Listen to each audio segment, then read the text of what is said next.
دنیا میں آپ جہاں کہیں بھی ہوں گے، صدقے میں محمد محمد علیہ السلام کے خیر و عافیت ہوں۔ ناظرین، آپ کو ہمارے پروگرام کے فارمیٹ کے علم میں مختلف عنوانات کے ساتھ آپ کی خدمت میں حاضر ہوتے ہیں۔ آج کا ہمارا موضوع بہت اہم رہے گا۔ آج کا ہمارا موضوع ہے روزگار، دولت کمانے کا جو آیت اور حدیث کی روشنی میں اس میں کیا کچھ بیان کیا گیا، کتنا ایمفسائز کیا گیا ہے، اس کے اوپر ہم بات کریں گے۔ اور اس بہترین موضوع کے اوپر بات کرنے کے لیے ہمارے ساتھ جو شخصیت موجود ہے، یقیناً آپ کی شخصیت کسی تعارف کی محتاج نہیں ہے۔ جناب مولانا رومان رضوی صاحب ہمارے ساتھ موجود ہیں۔ قبلہ آپ کو پروگرام میں خوش آمدید کہیں گے، آپ کی خدمت میں سلام عرض کریں۔ علیکم السلام ورحمۃ اللہ وبرکاتہ۔ جزاکم اللہ خداوند کریم ہم سب کو اپنے دین سیکھنے،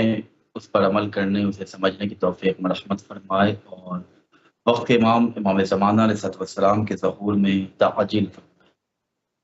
جزاک اللہ قبلہ، جزاک اللہ۔ ہمارا جو موضوع قبلہ روزگار اور دولت کمانا، جو آیت قرآنی کی روشنی میں، حدیث کی روشنی میں اس میں کیا کچھ بیان کیا گیا، کتنا اس کے اوپر زور دیا گیا، کیونکہ اگر یہ اتنا امپورٹنٹ نہ ہوتا تو جو ہے وہ احادیث کے اندر، دعاؤں کے اندر اس پر کے اوپر جو ہے وہ اتنی تاکید نہ ہوتی۔ تو اس حوالے سے اس کے اوپر روشنی ڈالنے قبلہ کیا کچھ ہمیں ملتا ہے، اس پر بات ہو جائے گا۔ بسم اللہ۔ اعوذ باللہ من الشیطان الرجیم، بسم اللہ الرحمن الرحیم۔ الحمد للہ علی کل نعمہ واسأل اللہ من کل خیر واعوذ باللہ من کل شر، استغفر اللہ من کل ذنب۔ اللہم صلی علی محمد وآل محمد وعجل فرجہم۔ اللہم ارزقنا توفیق الطاعة وبعد المعصیہ وصدق النیہ وعرفان الحرمہ۔ تمام دیکھنے اور سننے والے کی خدمت میں سلام عقیدت عرض کرتے ہوئے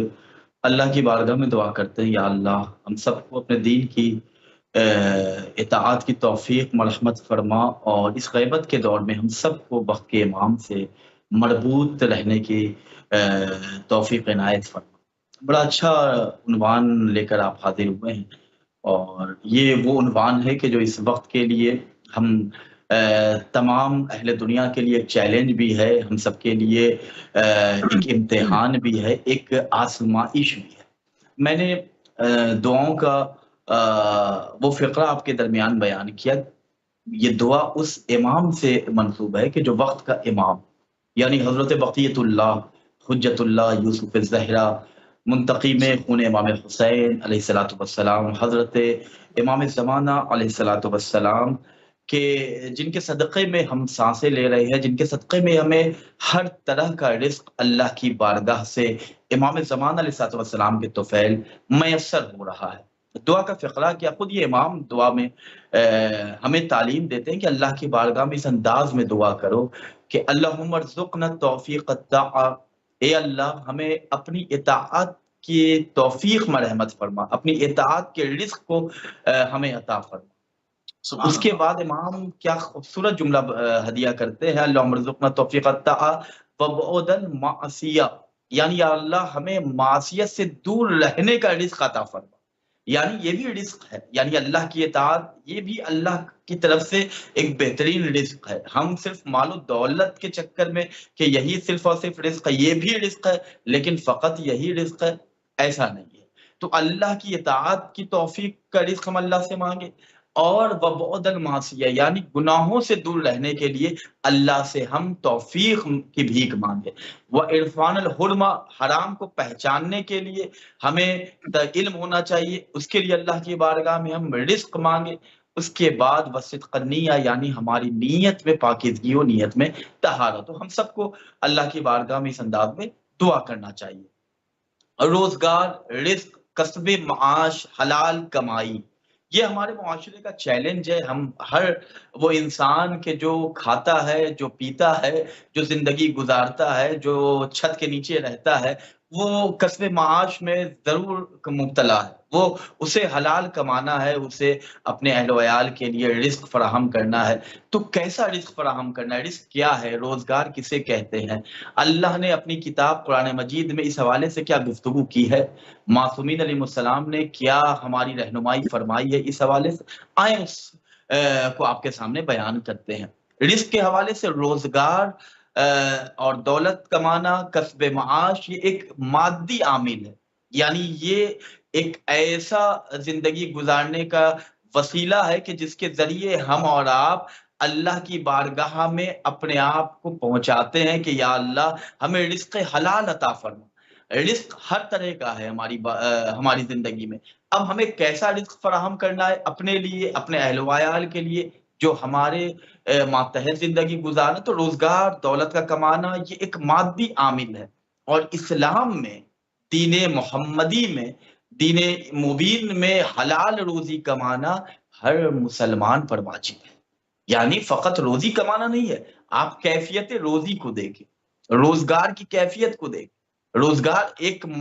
ٹاپک ہے، لیکن روزی کو دو حصوں میں تقسیم کیا جا سکتا ہے۔ ایک وہ روزی ہے کہ جو ہمیں اللہ کی بارگاہ سے مل رہی ہے، یعنی ایک روزی کے ذریعے ہم اللہ کی بارگاہ تک پہنچ رہے ہیں، اور ایک روزی وہ ہے کہ جو ہمیں معصیت کی طرف لے جا رہی ہے۔ تو ہمیں اللہ کیسی روزی، ہمیں کیسا روزگار، ہمیں کیسی کمائی کرنا چاہیے؟ تو ہر مسلمان پر روزی حلال کمانا یہ واجب ہے، اور حرام روزی سے اپنے آپ کو بچانا، اجتناب کرنا، حرام رزق سے اپنے آپ کو دور رکھنا، یہ ہر مسلمان پر واجب ہے، لازم ہے، ضروری ہے۔ اس کے بعد ہم یہاں پر ان روایات کا ذکر کرتے ہیں کہ جو حلال رزق کی فضیلت، حلال رزق کی اہمیت کے حوالے سے، اور اس کے کیا شرائط ہیں، اس کے کیا آثار ہیں، اور حرام رزق کے حوالے سے انشاءاللہ اگر آج موقع رہا تو یہ سب ڈسکس کریں، نہیں تو انشاءاللہ نیکسٹ پروگرام میں۔ تو بہرحال کسب معاش یعنی حلال رزق کا کمانا، اس کی جستجو کرنا، اس کی کوشش کرنا، اس کی اہمیت روایات میں اور آیات میں کیا ہے؟ میں آپ کی خدمت میں عرض کروں، امام جعفر صادق علیہ السلام کی بڑی خوبصورت روایت ہے کہ جس میں امام صادق علیہ السلام نے ایک آیت کے ذریعے لوگوں کو متنبع کیا ہے اور لوگوں کی رہنمائی فرمائی ہے۔ کسب معاش یعنی رزق کا کمانا، رزق کی تلاش میں ہمیں ادھر ادھر جانا، اس کی اہمیت اسلام میں کیا ہے؟ تو امام صادق علیہ السلام کی خدمت میں چند لوگ آئے، اور امام کی خدمت میں آنے کے بعد قرآن مجید کی سورہ طلاق کی دوسری اور تیسری نشان کی آیت ہے، بسم اللہ الرحمن الرحیم، وَمَن يَتَّقِ اللَّهَ يَجْعَل لَّهُ مَخْرَجًا وَيَرْزُقْهُ مِنْ غَيْرِ لَا يَحْتَسِبْ۔ اب یہ دیکھیں اس آیت میں جو مفہوم بیان کیا گیا ہے، ہم اور آپ اپنی زندگی میں اگر غور و فکر کریں تو ہمیں اندازہ ہوگا کہ خدا نے اپنی محبت کے ساتھ ہماری کیا بہترین رہنمائی کی ہے۔ ہم اور آپ کس رزق کی طرف جا رہے ہیں؟ اب جیسے یہ آیت کہ جس کو میں نے آپ کے سامنے بیان کیا، اس آیت کو جب چند اصحاب امام کی خدمت میں آئے، اور امام کی خدمت میں آنے کے بعد انہوں نے اس آیت کے مفہوم کو ڈسکس کیا کہ مولا یہ بتائیں کہ اس آیت میں اللہ کیا بیان کرنا چاہ رہا ہے، کہ جس میں یہ لکھا ہے کہ جو بھی اللہ کے اوپر یعنی جو بھی تقوی اختیار کرتا ہے اور اللہ کے اوپر بھروسہ کرتا ہے تو اسے وہاں سے رزق ملتا ہے جہاں انسان کا وہم و گمان تک نہیں ہے۔ تو چند لوگ آئے اس آیت کے متعلق، تو امام صادق علیہ السلام نے جب پوچھا کہ کیا تمہیں اس میں دقت ہے، اس نے کہا کہ مولا جب سے اس آیت کو لوگوں نے سنا تو لوگ کام کرنا لوگوں نے چھوڑ دیا، لوگ جو تجارت کرتے تھے، جو کاروبار کرتے تھے، ان لوگوں نے اپنی زندگی کا انحصار دعا پہ کر لیا، اس لیے کہ وہ کہتے ہیں کہ اللہ نے اس آیت میں یہ بیان کیا ہے کہ اب میں تمہیں وہاں سے رزق دوں گا کہ جہاں پہ تمہارا وہم و گمان بھی نہ ہو۔ اب جیسے ہی امام نے یہ حدیث یہ ان لوگوں کی باتیں سنی تو امام نے ان لوگوں کو ڈانٹا، امام نے تنبیہ کی کہ یہ تم آیت کے غلط مفہوم کی طرف جا رہے ہو۔ اس نے کہا کہ مولا اس آیت میں تو یہی بیان ہوا کہ اللہ کا جو تقوی اختیار کرتا ہے، جو اللہ سے ڈرتا ہے، تو اللہ اسے وہاں سے رزق دے گا کہ جہاں سے اس کا وہم و گمان نہیں ہے۔ تو امام نے اس کی مذمت کی اور امام نے کہا کہ ایسا بالکل نہیں ہے، بلکہ اللہ ایسے بندے کو پسند کرتا ہے کہ جو بندے اللہ کی بارگاہ میں عبادت کر کے اور رزق حلال کی تلاش میں، رزق حلال کی جستجو میں کوششیں کرتے ہیں۔ تو امام نے اس کا مفہوم یہ بتایا کہ ایسا بالکل نہیں ہے، بلکہ ایسے لوگوں پر خدا لعنت کرتا کہ جو فقط اللہ عبادت الہی میں مصروف ہے اور دوسرے کے اوپر ڈیپینڈ ہے۔ تو اللہ نے اس آیت کے ذریعے یہ نہیں تمہیں مفہوم بتایا ہے کہ تم سارا کام چھوڑ دو، تم تجارت چھوڑ دو، تم جاب چھوڑ دو اور بس مسجد میں بیٹھ جاؤ، مصلی پہ بیٹھ جاؤ، ہاتھ میں نہیں، جس کا جو وقت ہے اسے بر وقت انجام دو اچھا، اس کو اور اللہ بہت پر خوبصورت بھروسہ کرتے۔ بہت خوبصورت بات آپ نے کی، کیونکہ دن میں 5 نمازیں خدا نے رکھی ہیں، اور اگر غور کیا جائے تو ہمیں اس سے ایک نظم میں انسان کو لانے کی جو ہے وہ ایک اشارہ ملتا ہے کہ صبح ہو گئی ہے تو انسان اٹھے، نماز پڑھے، یعنی کہ صبح اٹھ کر اب انسان کو روزگار کی تلاش کرنی چاہیے. دوپہر ہے، سپہر ہے، شام ہے، عشاء ہے، اس کے بعد انسان کو سونا ہے، پھر نماز شب کے لیے اٹھنا ہے. ایک نظم بتایا. اب بعض لوگ ہیں جو صرف کام کر رہے ہیں تو صرف کام ہی کیے جا رہے ہیں، کچھ ہیں جو صرف عبادت ہی کیے جا رہے ہیں اور لوگوں کے سامنے جو ہے وہ ہاتھ پھیلا رہے ہیں. تو مطلب بعض چیزیں ٹائم مینجمنٹ کو کس طرح سے انسان جو ہے وہ کرے اور اس سے انسان کی کیا کامیابی ہے، اس پر بھی تھوڑی سی روشنی ڈالیں.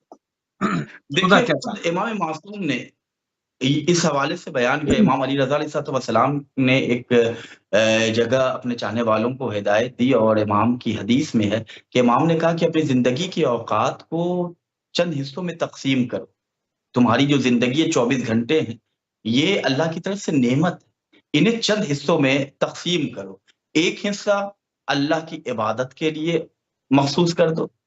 اب جو آپ نے کہا نماز شب ہے، اللہ کی عبادت ہے، تو امام نے بیان کیا کہ ایک حصے کو اللہ کی عبادت کے لیے مخصوص کر دو.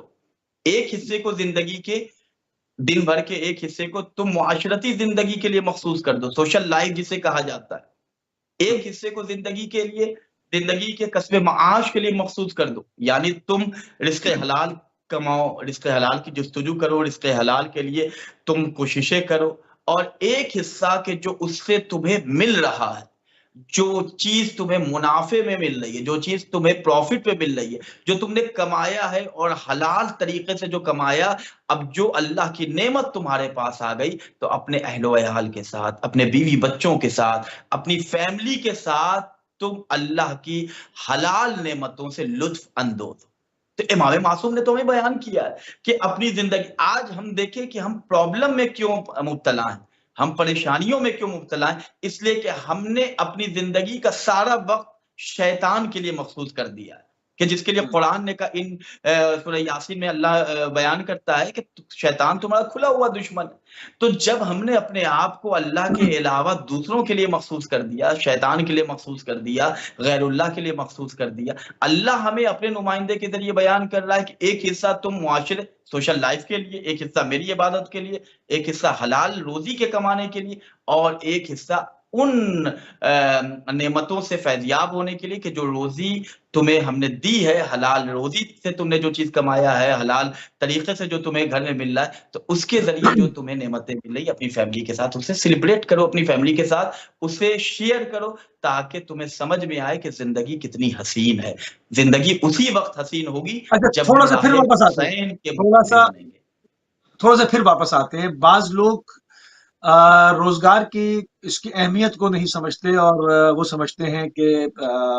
جو عبادت ہے وہ صرف نماز اور روزہ ہی رکھنا ہے. وہ اس کو نہیں سمجھتے کہ کسب معاش جو ہے یہ بھی بہت بڑی عبادت ہے. مطلب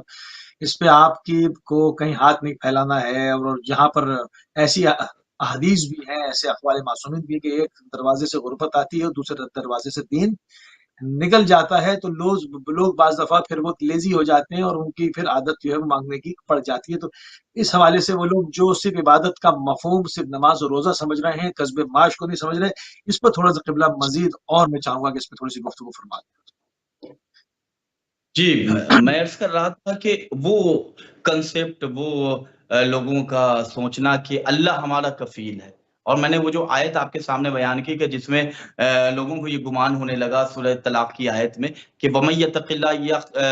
يَجْعَل لَّهُ مَخْرَجًا وَيَرْزُقْهُ مِنْ حَيْثُ لَا يَحْتَسِبُ، کہ اللہ ہمیں ہمارا جہاں وہم گمان بھی نہیں پہنچے گا وہاں سے اللہ ہمیں رزق دے گا. تو لوگ یہ گمان کرنے لگے کہ ہم دعا کریں، عبادت کریں، تو پیغمبر نے ڈانٹا انہیں. امام صادق علیہ السلام بیان کرتے ہیں کہ رسول خدا نے ایسے لوگوں کو ڈانٹا اور ان کے کنسپٹ کو کنڈیم کیا کہ تمہارا یہ سوچنا، تمہارا یہ تصور کرنا، یہ بالکل جہالت پر مبنی ہے. اب وہ جو یہ کہتے ہیں کہ اللہ ہمارا کفیل ہے، تو اللہ ہمارا کفیل ہے تو ہم نے سب کچھ چھوڑ دیا، ہم نے کسب کرنا چھوڑ دیا، ہم نے کمانا چھوڑ دیا اور ہم عبادت میں لگ گئے. تو پیغمبر نے فرمایا کہ جو شخص اللہ کی عبادت میں فقط لگ جائے اور کسب معاش کو چھوڑ دے، اپنے آپ کو کسی اور کے اوپر منحصر کر دے، تو پیغمبر نے فرمایا کہ ایسا شخص جو کرے گا تو خدا اسے وہ عطا نہیں کرے گا کہ جو وہ چاہتا ہے. اور خود پیغمبر نے فرمایا کہ میں ایسے شخص کا دشمن ہوں کہ جو اللہ صرف اور صرف یہ سوچتا ہے کہ ہم عبادت کے ذریعے، ہم دعا کے ذریعے، ہم فقط مصلے پہ بیٹھے رہے اور دن رات اللہ اللہ کرتے رہے اور کوئی ہمیں رزق دے گا؟ تو پیغمبر نے کہا کہ وہ میرا کھلا ہوا دشمن ہے، میں اسے لوگوں کو دوست ہی نہیں رکھتا، میں ایسے کو دشمن رکھتا ہوں کہ جو دعا کے ذریعے اپنے رزق کو طلب کرے۔ دعا وسیلہ ہے،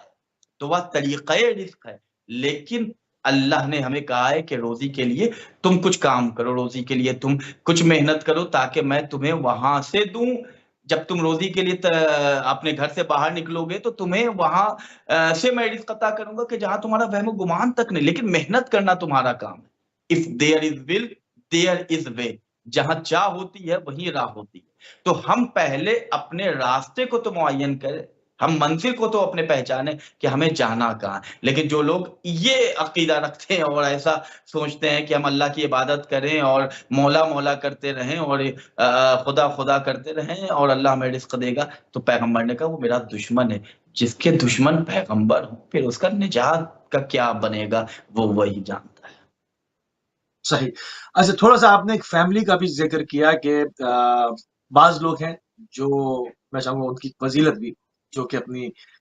روزگار کے حوالے سے جو ہے وہ بڑی محنت کرتے ہیں اپنے اولاد کو پالنے کے لیے، ان کی محرومی کو دور کرنے کے لیے کہ ان کے اوپر کسی بھی طرح کی محرومی کا سایہ نہ پڑے، اور دوسرے وہ افراد ہیں جو کہ اس کی پرواہ ہی نہیں کرتے، مطلب بچے ہیں، بیوی ہے، سب ہے، گھر بار ہے، مگر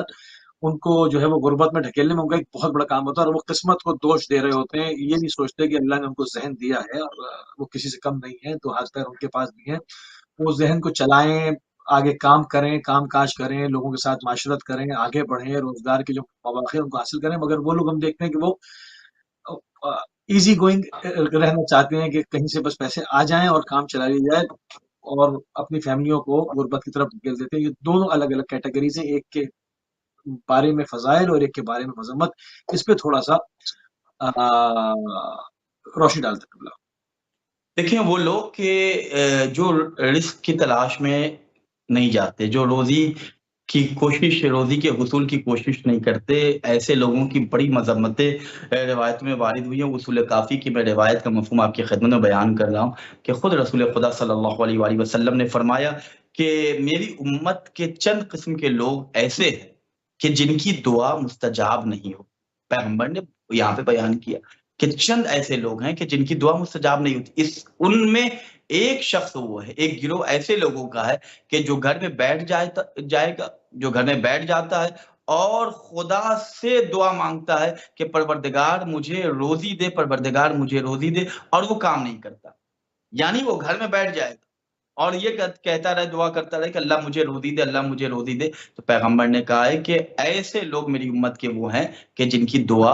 مستجاب نہیں ہوتی، جن کی دعا قبول نہیں ہوتی۔ اس کے بعد امام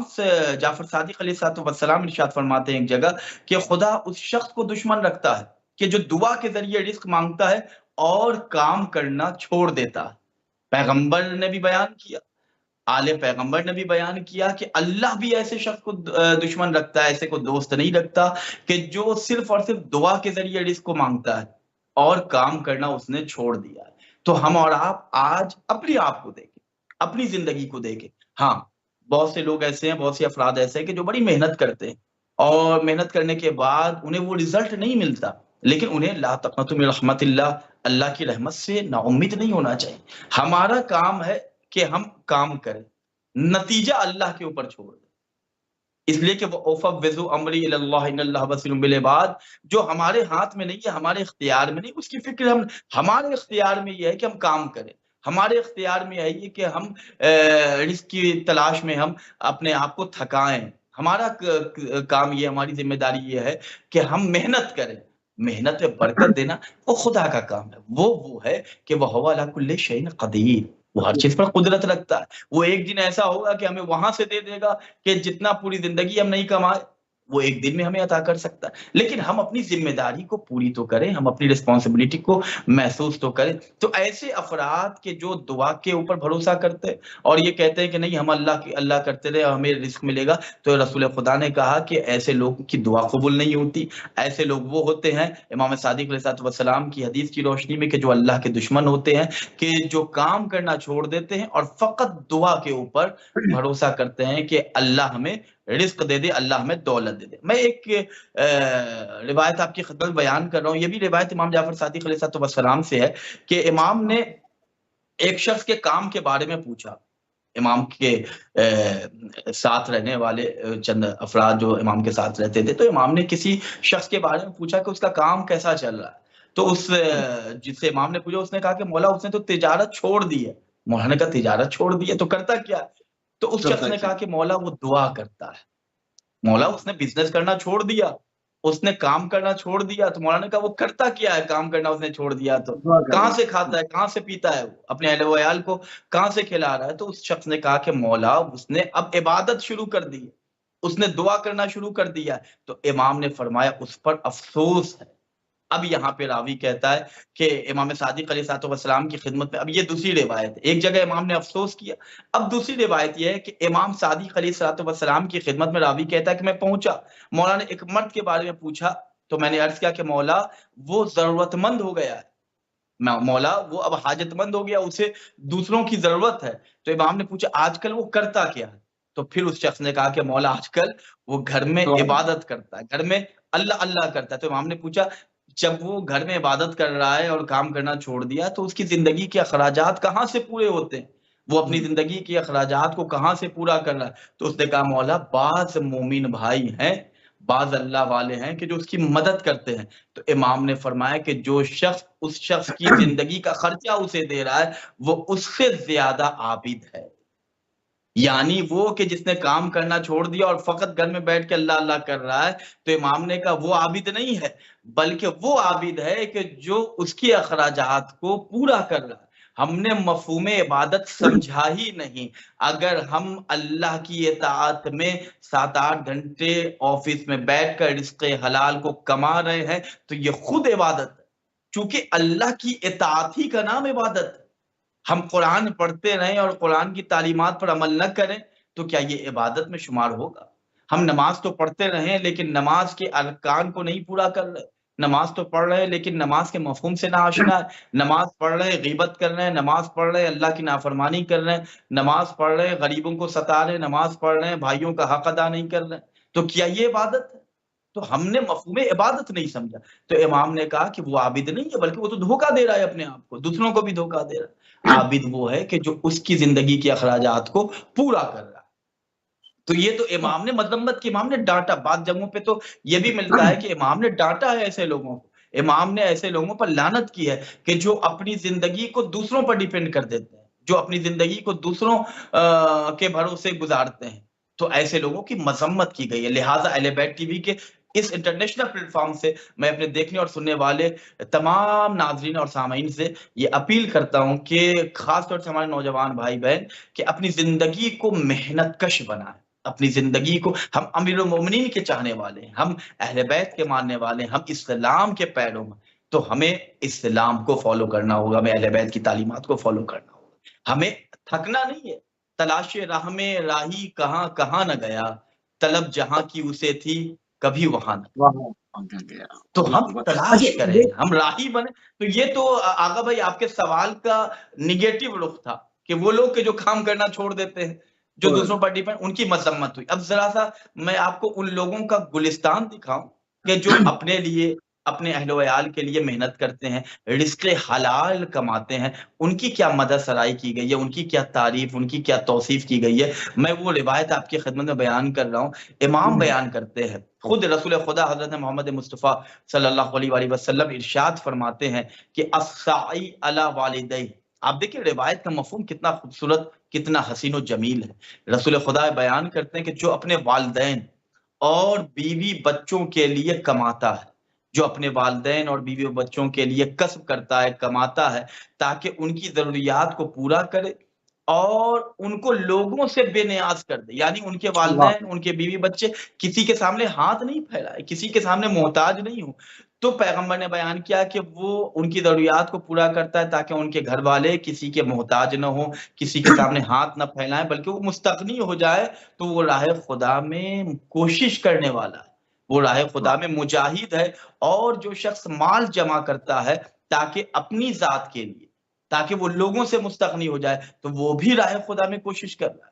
یعنی جو شخص اپنے آپ کو بھی دوسروں سے بے نیاز کرنے کی کوشش کر رہا ہے تو وہ بھی ایک مجاہد کی طرح ہے. اس کے پیغمبر بیان کرتا ہے جو مال کو جمع کرتا ہے ذخیرہ کرنے کے لیے، یعنی ایک شخص ہے کہ جو مال جمع کر رہا ہے، دولت پہ دولت جمع کر رہا ہے، نہ اس کا کہیں پہ مصرف ہے نہ کہیں خرچ کر رہا ہے، تو پیغمبر نے کہا کہ یہ شخص شیطان والا کام انجام دے رہا ہے. یعنی آپ کما رہے ہیں، آپ کسب کر رہے ہیں، تو اس سے آپ آؤٹ پٹ بھی کریں، آپ اسے لوگوں کے درمیان خرچ کریں تاکہ لوگوں کی ضروریات بھی پوری ہوں، آپ کے اہل ویال، آپ کے بیوی بچے جو آپ کے ماتحت. تو ایک روایت تو یہ ہوئی کہ جس میں پیغمبر نے بیان کیا کہ وہ شخص ایک راہ خدا میں کوشش کرنے والے کی مانند ہے کہ جو اپنے بیوی بچوں کو دوسروں سے بے نیاز کرتا ہے. امام علی رضا علیہ الصلوۃ والسلام ارشاد فرماتے ہیں کہ جو اپنے اہل و عیال کے لیے، اپنے گھر والوں کے لیے معاش کی کوشش کرتا ہے وہ اس مجاہد کی طرح ہے کہ جو راہ خدا میں کوشش کر رہا ہے، اور اسے راہ خدا میں جہاد کرنے والوں کی طرح اللہ ثواب عطا کرتا ہے. یعنی ایک شخص کہ جو اپنے بیوی بچوں کے لیے حلال رزق کما رہا ہے، وہ اپنے گھر بیٹھ کر، اپنی آفس بیٹھ کر، اپنے شاپ پہ بیٹھ کر، اپنے سینٹر جہاں بھی وہ کام کر رہا ہے وہاں بیٹھ کر وہ اس جہاد کرنے والے کی مانند ہے کہ جیسے ایک مجاہد کو راہ خدا میں جہاد کرنے کا ثواب ملتا ہے ویسے اس شخص کو ثواب مل رہا ہے جو اپنے اہل و عیال کے لیے حلال روزی کماتا ہے. تو یہ امام رضا علیہ السلام بیان کرتا ہے. میں آپ کی خدمت میں بیان کروں، بڑی خوبصورت روایت ہے کہ رسول خدا ارشاد فرماتے کہ جو شخص اپنے بیوی بچوں کے لیے روزی کمانے کے لیے اپنے گھر سے نکلتا ہے، اپنے گھر سے باہر جاتا ہے، تو خدا اسے ہر قدم کے بدلے ایک نیکی عطا کرتا ہے. آپ سوچ لیں کہ جو شخص اپنے بیوی بچوں کے لیے رزق حلال کی تلاش میں گھر سے باہر قدم نکال رہا ہے، اب جتنا قدم وہ اٹھاتا ہے ہر قدم پہ رسول خدا نے کہا کہ اللہ اسے ایک نیکی عطا کر رہا ہے. مفات الحیات میں یہ روایت ہے کہ پیغمبر نے بیان کیا کہ جو شخص بھی اہل خانہ کے لیے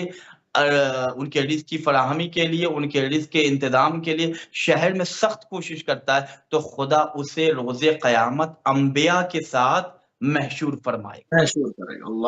آپ سوچیں کہ پیغمبر بیان کرتے ہیں کہ جو اپنے اہل و عیال کے لیے اپنے شہر میں سخت محنت کر رہا ہے،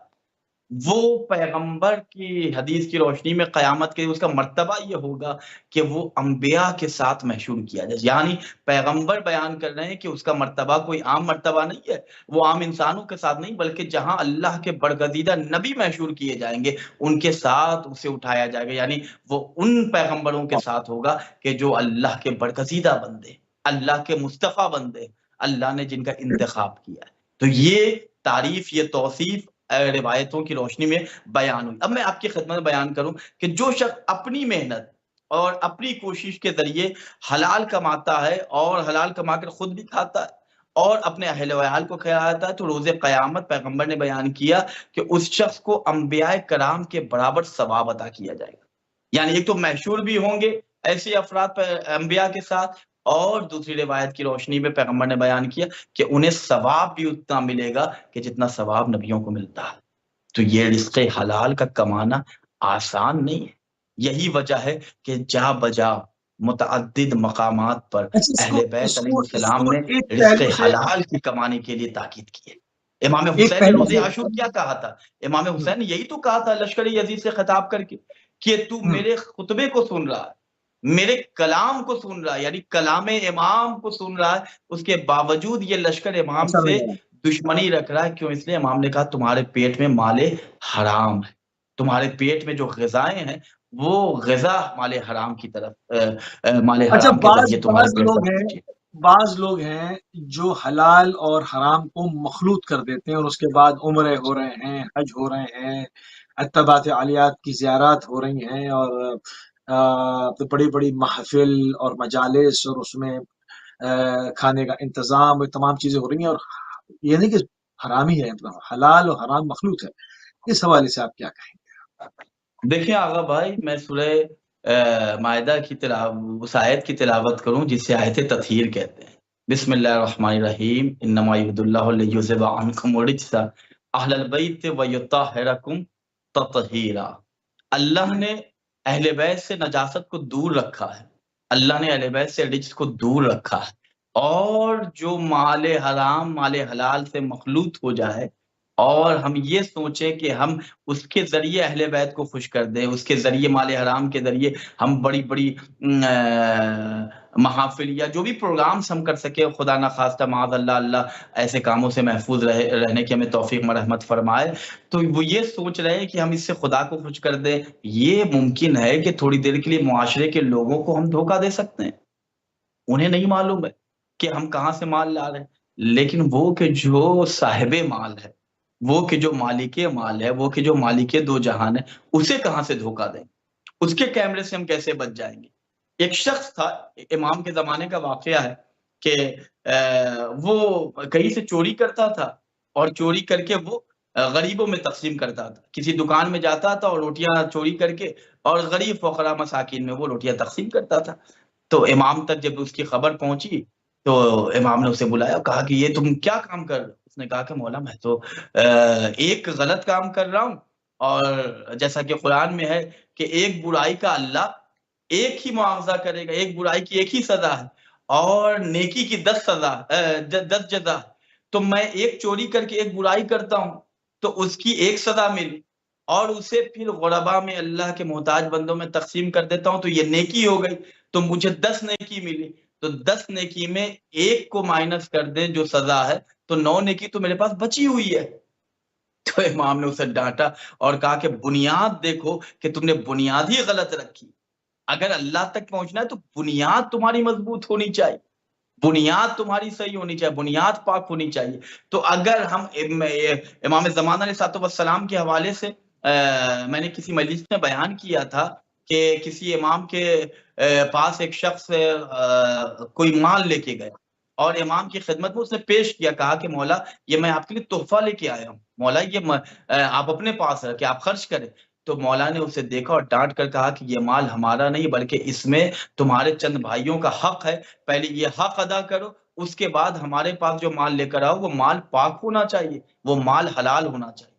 تو اللہ ہمیں توفیق دے کہ اگر خدا ہم دینی پروگرام کر رہے ہیں، ہم مجالس و محافل کا اہتمام کر رہے ہیں، ہم اہل بیت علیہ السلام کے حوالے سے کوئی پروگرام کر رہے ہیں یا کسی غریب کو ہم دے رہے ہیں، کسی بے گھر کے گھر کو بنوا رہے ہیں، تو وہ مال حرام سے نہیں ہونا چاہیے۔ یہ نہیں سوچے کہ ہم اپنے بلیک منی کو ہم یہاں وائٹ کر لیں گے، دنیا والوں کے سامنے تو وائٹ ہو سکتا ہے لیکن خدا کے سامنے وائٹ نہیں ہو سکتا۔ اللہ نے پہلے ہی آیت تطہیر میں کہہ دیا کہ اہل بیت سے قریب نجاست ہو ہی نہیں سکتی، تو مال حرام نجیس ہے اور نجیس اہل بیت کے قریب نہیں، تو یہ ہمارا اپنا دھوکہ ہے، یہ ویسٹ آف ٹائم ہے۔ اللہ ہمیں توفیق دے کہ ہم اہل بیت علیہ السلام کی فضیلت کو سمجھیں، ان کے مرتبے کو سمجھیں اور ان کی تعلیمات کو سیکھیں، سمجھیں اور اس پر عمل کر کے دنیا والوں تک اہل بیت کی تعلیمات کو پہنچا سکیں۔ تو یہ ایک رخ ہوا کہ ان لوگوں کی تعریف کی گئی ہے کہ جو اپنے اہل و عیال کے لیے کوشش کرتے ہیں، اپنے اہل و عیال کے لیے رزق حلال کماتے ہیں، تو ان کا انبیاء کے ساتھ محشور کیا جانا یہ کوئی عام بات نہیں ہے، نبیوں کے برابر انہیں ثواب دیا جائے گا، یہ کوئی عام فضیلت نہیں ہے۔ اس کے بعد میں آپ کی خدمت میں بیان کروں کہ ایسے لوگ کہ جو اپنے عیال کو کھلاتے ہیں، اپنے اہل و عیال کے لیے کوششیں کرتے ہیں، رزق حلال کا کمانا یہ آسان نہیں ہے، رزق حلال کو کسب کرنا یہ آسان ہے۔ میں آپ کی خدمت میں ایک روایت بیان کر رہا ہوں، مفات الحیات میں آقا جواد عامری نے اس روایت کو بیان کیا ہے کہ پیغمبر اکرم صلی اللہ علیہ وآلہ وسلم نے فرمایا کہ معراج کے دوران، سفر معراج کے دوران میں جنت میں پہنچا تو وہاں یاقوت کے محل تھے، اور میں جب اس محل کے اندر گیا تو باہر اور اندر دونوں جانب نور ہی نور تھا، ہر طرف روشنی ہی روشنی تھی۔ تو میں نے جبریل سے پوچھا کہ یہ محل کن کے ہیں؟ تو اس وقت جبریل نے جواب دیا جو لوگوں کو کھانا کھلائیں، جو لوگوں کی کفالت کرتے ہیں، یہ ان لوگوں کے لیے محل ہے۔ تو پیغمبر نے پوچھا، پیغمبر نے جب یہ سوال کیا، جبریل نے جواب دیا، تو جب پیغمبر بیان کر رہے تھے تو مولا کائنات نے پوچھا کہ آپ کی امت میں کوئی یہ کام کرے گا؟ یا رسول اللہ کیا کوئی آپ کی امت میں کوئی ایسا شخص ہے کہ جو یہ کام کرے گا جس کے لیے یہ محل ہے؟ تو پیغمبر نے فرمایا کیا تم جانتے ہو کہ کھانا دینے کا کیا مطلب ہے؟ تو مولا نے عرض کیا کہ خدا اور خدا کا رسول بہتر جانتا ہے۔ تو پیغمبر نے فرمایا کہ یہاں پہ کھلانے کا مطلب یہ ہے کہ جو اپنے اہل و عیال کے لیے، اپنے گھر والوں کے لیے، اپنے ماتحت لوگوں کے لیے رزق کمانے کی کوشش کرتا ہے اور لوگوں کے سامنے ان کی آبرو کی حفاظت کرتا ہے، لوگوں سے انہیں بے نیاز کرتا ہے، ایسے لوگ وہ ہیں کہ جو اس وقت اس روایت کی، اس حدیث کے مصداق ہیں۔ ان لوگوں کے لیے محل ہے۔ تو پیغمبر نے بیان کیا کہ اپنے اہل و عیال کے لیے جو شخص بھی اتنی محنت کرے کہ انہیں رزق حلال کھلائے، دوسرے لوگوں سے بے نیاز کر دے، تو ایسے لوگ اس محل میں جائیں گے کہ جن کا میں نے جنت میں مشاہدہ کیا ہے۔ اللہ اکبر، اللہ اکبر۔ اچھا، مال حرام کے جو اثرات بیان کیے گئے ہیں، بعض لوگ ہیں جن کی بچپن میں یقیناً انسان ہے اور مختلف مراحل سے گزرتا ہوا انسان جو ہے اپنی زندگی میں بڑا ہوتا ہے۔ اب اگر کسی کے گھر میں مال حرام آ رہا ہے، اس میں بچہ اس وقت بااختیار نہیں ہے اور اس کو بچپن میں وہ مال حرام مل رہا ہے، مگر وہ کوشش کرتا ہے، اس سے نفرت کرتا ہے اور سوچتا ہے کہ میں بڑے ہو کے اپنی زندگی کو مال حلال پہ لے کر آؤں گا، تو کتنا ممکن ہے کہ وہ جس کا گوشت پوشت شروع میں اس میں یہ مال شامل رہا ہو، وہ اس سے نجات پا سکے؟ ایسی کیا چیز ہمیں ملتی ہے؟ کیونکہ ہر کیٹیگری کے لوگ ہیں۔ جی جی، لیکن جب قرآن مجید کی آیتوں کو ہم پڑھیں اور معصومین علیہ السلام کی روایات کو پڑھیں تو یہ ہر جگہ بیان کیا گیا ہے کہ اپنے آپ کو شیطان کے حربے سے محفوظ رکھو، خدا کی اطاعت۔ میں نے امام زمانہ کی دعا پڑھی ابتدا، اللہم ارزقنا توفیق الطاعۃ وبعد المعصیہ۔ رزق حلال یہ خدا کی اطاعت، اور قرب معصیت یعنی معصیت سے قریب یہ رزق حرام ہے، یہ حرام مال ہے۔ اور حرام مال کا پہلا اثر یہ ہوتا ہے کہ انسان خدا سے، خدائے رحمان سے دور ہو جاتا ہے اور شیطان رجیم کے قریب ہو جاتا ہے۔ میں آج کے دور کی بات آپ کی خدمت میں کر، رزق حرام، کمائی جو حرام کے ذریعے حاصل ہوتی ہے، اس کا اثر یہ ہے کہ اولاد نالائق ہوتی ہے، نافرمان ہوتی ہے، اور روایتوں میں ہے، قرآن مجید کی آیت میں ہے کہ اپنے بچوں کو، اپنے بیوی بچوں کو حرام نہ کھلاؤ، اس لیے کہ آج تو تم انہیں دنیاوی اعتبار سے مال حرام سے بہترین غذا کھلا رہے ہو، دراصل تم یہ ان کے شکم میں، ان کے پیٹ میں آگ بھر رہے ہو، آگ کے شعلے ہیں کہ جو ان کے پیٹ میں جا رہے ہیں، اور قیامت کے دن یہی تمہارے بیوی بچے قیامت کے دن اپنے ہاتھوں کو بلند کر کے اللہ کی بارگاہ میں دعا کریں گے، یا اللہ یہ میرا دشمن ہے، میں تو اس وقت کمزور تھا، مجھے اللہ معلوم نہیں تھا، میری طاقت میری صلاحیت نہیں تھی، میرے باپ نے معاذ اللہ مجھے مال حرام کھلایا۔ تو اس طریقے سے ایسی اولاد، ایسے بیوی بچے قیامت کے اس شخص کے خلاف گواہی دیں گے اور اللہ سے فریاد کریں گے، یا اللہ اسے جہنم میں ڈال دے، اس لیے کہ اس کی وجہ سے میں آج راہ مستقیم سے ہٹ گیا۔ اور بہت سے مقامات پر امام علی علیہ السلام کی زندگی کا واقعہ ہے کہ مولا کے جو ساتھ رہا کرتے تھے، مولا کے جو ہم نوا تھے، مولا کے جو ہم نشینی میں رہتے تھے، ایسے لوگوں کو دشمن علی ہمیشہ خریدنا چاہتا تھا، اور اس کے بعد قتل کی دھمکی سے جب مولا کے چاہنے والے نہ بک سکے، اولاد کے قتل کی دھمکی سے نہ بک سکے، تو وہ بھی جانتا تھا کہ علی کے چاہنے والے کو اگر خریدنا ہے تو انہیں ضمیر کا بے ضمیر کر دو۔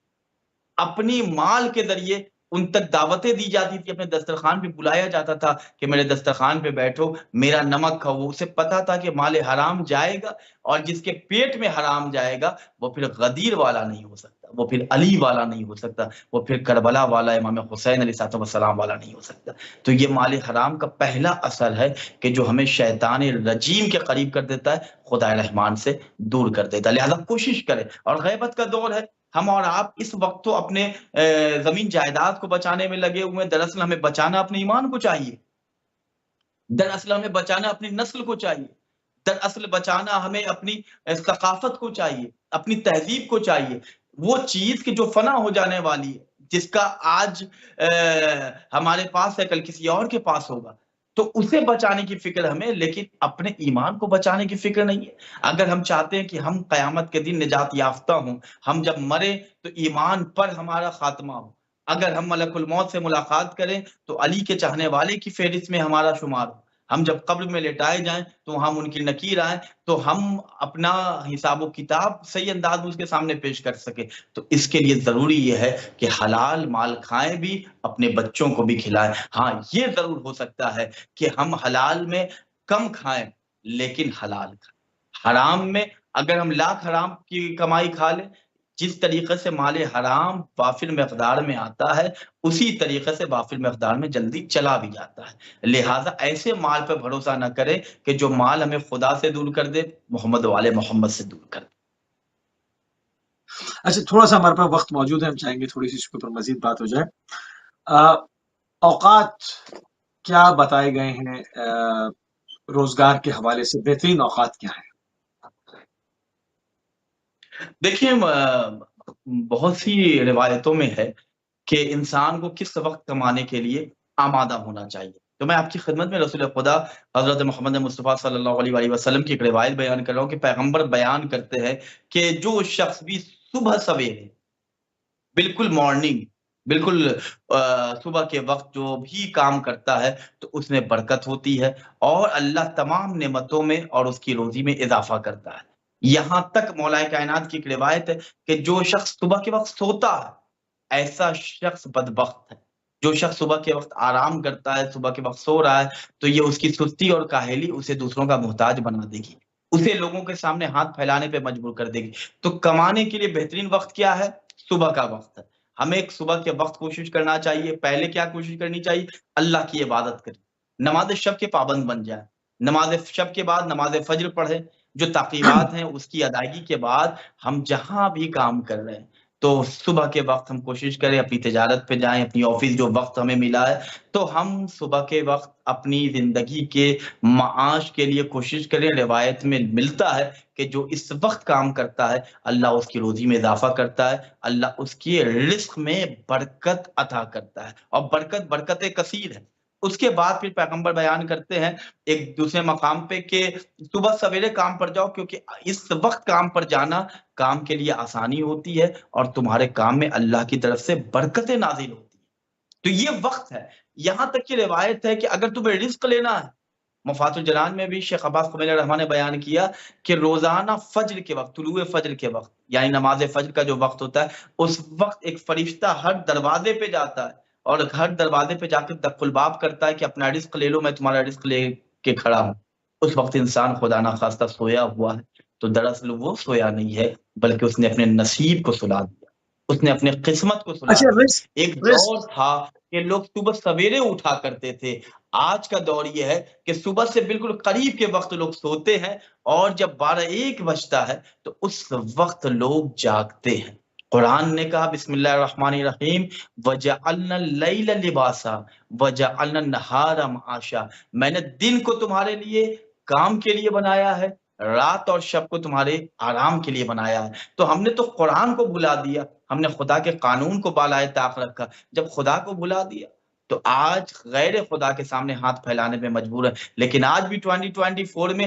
ایسے شخصیتیں، ایسے لوگ موجود ہیں کہ جنہوں نے اپنی جبین پہ سجدے کا آفتاب روشن کیا، جن کی زبان پہ سبحان ربی الاعلی و بحمدہ کا ترانہ ہے، جن کے ہاتھوں میں مولا عباس علیہ السلام کا پرچم اس شان سے ہے کہ جس شان سے غلام کو اپنے آقا کی بارگاہ میں اپنی غلامی کو پیش کرنا چاہیے۔ ایسے لوگ آج بھی بے خوف ہیں، نڈر ہے، نہ کسی ظالم کا خوف، نہ کسی جابر بادشاہ کا ڈر، بلکہ وہ یہ کہتے ہیں کہ تمہاری طرف پوری دنیا ہے، ہماری طرف خدا ہے۔ اور وہ امام حسین کے اصل پیروکار ہے، اس لیے کہ امام حسین نے دعائے عرفہ میں کہا تھا اے خدا، اے میرے پروردگار، اس نے کیا پایا جس نے تجھے کھو دیا، اس نے کیا کھویا جس نے تجھے پا لیا۔ تو آج اگر ہم اللہ پہ بھروسہ کریں اور اللہ کے بتائے ہوئے راستے پر چلیں، اللہ کی عبادت کریں، کسب معاش کے لیے صبح سویرے نکلیں، تو خدا ہے کہ جو ہر چیز پر قدرت رکھتا ہے وہ برکت عطا کرے گا، وہ ہمارے لیے بہترین راستہ فراہم کرے گا۔ اس کے بعد مولا کائنات حضرت علی علیہ السلام کی ایک روایت میں بیان کر رہا ہوں کہ جس میں مولا کائنات بیان کرتے ہیں کیا میں تمہیں ان چیزوں کے بارے میں آگاہ نہ کروں جو رزق میں زیادتی کا سبب ہے؟ یعنی میں تمہیں ایسی چیز کے بارے میں بتا رہا ہوں کہ جو تمہارے رزق میں اضافہ کر دے گا، جو تمہارے رزق میں